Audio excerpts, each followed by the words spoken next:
ظلال غير متوازية وسماء من غير نجوم وعلم بيرفرف من غير رياح، كانت من الأسباب اللي خلت كتير من الناس يشككوا في قصة هبوط الأمريكان على سطح القمر، وناس تانية اتهموا المشككين دول إنهم أعداء العلم وإن نظرية المؤامرة لحست مخهم. كل فريق شايف إنه على حق وإن الفريق التاني معمول له غسيل دماغ. من غير تحيز لأي حد، ما تيجي نراجع الموضوع ده مع بعض ونناقشه من غير تعصب.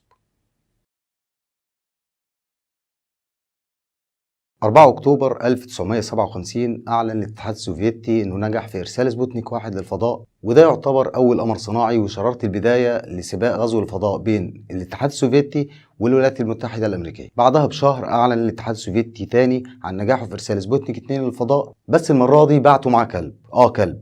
كلبة كمان مش كلب. الكلبة لايكا، أكيد سمعت عنها، مش للحراسة طبعا، لكن العلماء حبوا يعرفوا ايه تأثير الرحلة عليها تمهيدا لإرسال بشر فيما بعد. وفعلا بعد رحلة لايكا الكلبة بأقل من 4 سنين أعلن الاتحاد السوفيتي عن نجاحه في إرسال فوستوك 1 للفضاء، وعليها رائد الفضاء يوري جاجارين، وإنه خد لفة حوالين الأرض ورجع تاني من غير خربوش واحد، ودخل التاريخ من أوسع أبوابه. لكن فين أمريكا من ده كله؟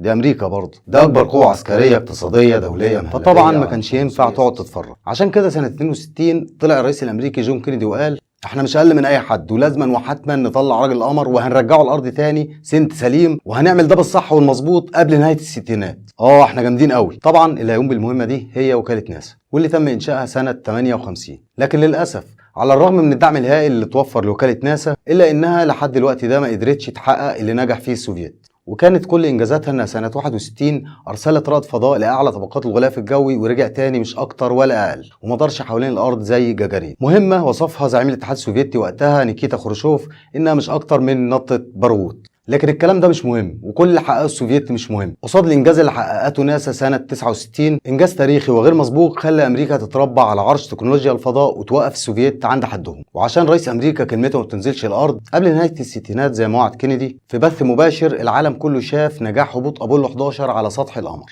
واصبح نيل ارمسترونج اول انسان يحط رجله على سطح القمر ويجري ويلعب ويتنطط في التراب مع اصحابه. المهم ان الدوله الاكثر احترافيه في صناعه السينما عرضت علينا فيلم هو الدليل على صدق رؤيته، فيلم تطوع مجانا الناس كتير عشان يدافعوا عنه ويتهموا اي حد يشكك فيه انه اما خاين وعميل او جاهل ومعمول له غسيل دماغ. سيبك بقى من ده كله وتعالى نشوف ايه اللي يخلي امريكا تكذب على العالم كله وتفبرك موضوع زي ده. بص يا سيدي، بعد الحرب العالمية الثانية ابتدت الحرب الباردة بين الولايات المتحدة الأمريكية الليبرالية والاتحاد السوفيتي الشيوعي. والحرب الباردة هي صراع بين قوتين من غير ما حد فيهم يعلن الحرب على خصمه بشكل رسمي. كل دولة منهم عايزة تثبت إنها الأفضل في كل المجالات خصوصا عسكريا، قدام شعبها لضمان استقرار وضعها الداخلي، وقدام خصمها لأسباب سياسية وعسكرية وضمان عدم تهديد أمنها وأسباب تانية. الناس اللي مقدمين قصة الرحلة بيستدلوا ببعض ملاحظات في الفيديو والصور بيعتبروها أدلة إن ناسا مفبركة الموضوع كله، زي مثلا إزاي العالم بيرفرف بالشكل ده على الرغم انه المفروض موجود في الفراغ على حسب زعمهم، لان حسب زعمهم برضو ان القمر ملوش غلاف جوي. ازاي العالم كان بيرفرف بالطريقه دي؟ ردوا مؤيدين ناسا وحبايبها ان العالم ما كانش بيرفرف لكنه كان بيتمرجح بالطريقه دي، ودي تجربه اتعملت في غرفه مفرغه من الهواء بتحاكي نفس اللي حصل وبتثبت ان العالم ممكن يتحرك في الفراغ بالشكل اللي شفناه. طب دليل تاني ان الصور كلها ما فيهاش اي نجوم في السماء، واللي من خلالها كان يقدر علماء الفلك يتاكدوا ان التصوير فعلا تم على سطح القمر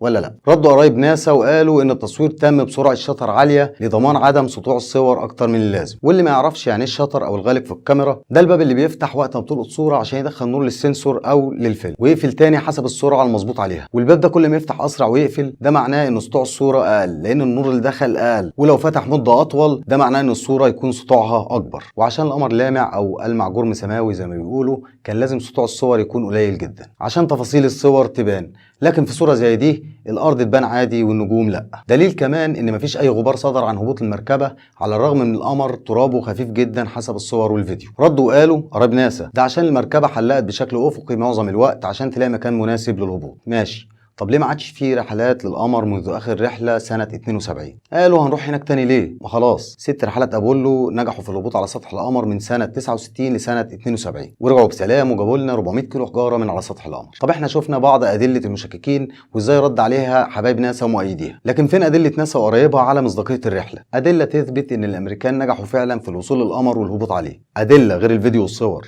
قال لك الحجاره موجوده واي حد يقدر يروح بنفسه يحللها ويتاكد، موجوده هناك في وكاله ناسا في امريكا.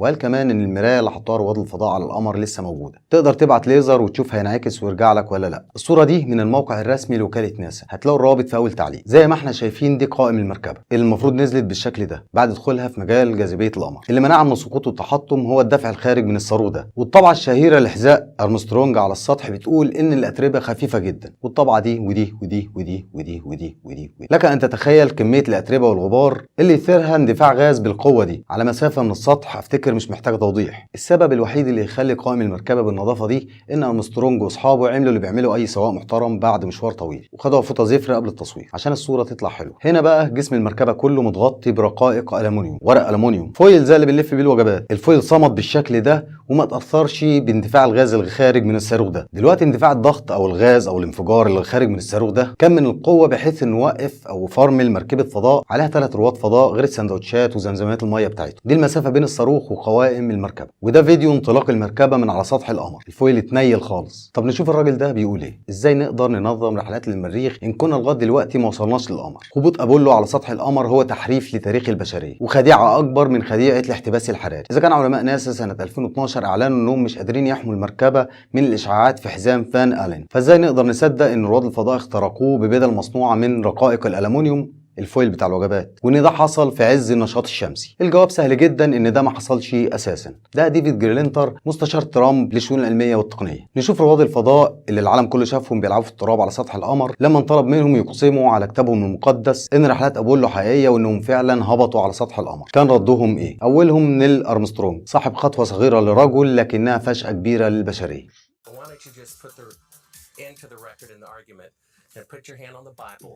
Swear to God you walked on the moon. Mr. Several, knowing you, that's probably a fake Bible. Well, you're talking to the wrong guy. Why don't you talk to the administrator at NASA? We're passengers. We're guys going on a flight.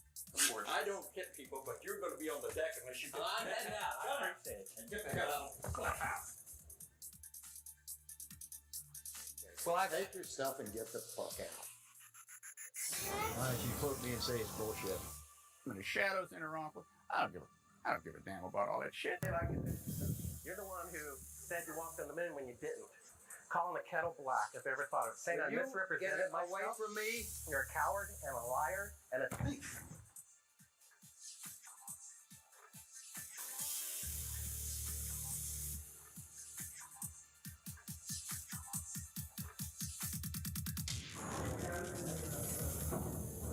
You want me to knock you in the head? Well, I want you to swear to God on the Bible that you walked on the moon. If you walked on the moon, we're given the opportunity to swear to God that you walked on the moon. I'm going to give you the opportunity to get the hell knocked out of you if you don't leave me alone. نيجي بقى للصورة دي، عشان في تجربة اتعملت بيدعوا انها بتثبت فعلا ان الصورة دي متاخدة على سطح القمر، متصورة على سطح القمر. التجربة بتحاكي نفس المشهد اللي في الصورة باستخدام بعض النماذج واحترافية في التنفيذ. قدروا يعملوا نسخة طبق الاصل من الصورة الاصلية، والظلال فعلا طلعت غير متوازية. التجربة دي بتثبت ايه؟ بتثبت ان مستحيل يكون الصورة الاصلية اتاخدت على سطح القمر، لان الكشاف اللي استخدموه على مسافة قريبة جدا، وعشان فعلا الكشاف ده يقوم بدور الشمس كان لازم يركبوه على اول ولاية على يمينك وانت داخل، لان حسب كلامهم ان الشمس بتبعد 150 مليون كيلومتر، واختلاف اتجاه زوايا الظلال معناه ان التصوير الاصلي تم باستخدام كشاف. يعني ده موقع تصوير، يعني خدعه. ولو مصدق الفيلم ده يبقى تصدق الفيلم ده وده وده وده وده وغيرهم كتير. نقطة كمان، الشمس حسب كلامهم منطلقة بسرعة مليون كيلومتر في الساعة، والأرض بتدور حواليها والقمر بيدور حوالين الأرض المنطلقة بالسرعة دي، تمام؟ ومركبة أبولو قدرت تنزل على سطح القمر بالسلاسة دي. حاجة كمان، المفروض إن القمر ملوش غلاف جوي، يعني رواد الفضاء على سطحه بيبقوا موجودين في فراغ حسب كلامهم. المفروض رد فعل طبيعي لبدلة الفضاء اللي كان لابسها داخل المركبة، أول ما يخرج من المركبة يحصل لها نفس اللي بيحصل للكابتن أبو بوكسر ده. طبعا قماش البدلة مش مطاط عشان تبقى بالونة كده، لكن على الأقل يبان تأثير الفاكيوم عليها، الفراغ. ده غير إن برنامج أبولو صرف 25 مليار دولار. المبلغ ده اتصرف لغايه ما وصل ارمسترونج واصحابه للقمر وهم عمالين يلعبوا في التراب. شوف بعد حساب التضخم المبلغ ده يطلع كمان النهارده. ده غير البث المباشر اللي تم من على سطح القمر اللي يبعد 400 الف كيلو متر حسب زعمهم. ده التلفزيون في الستينات.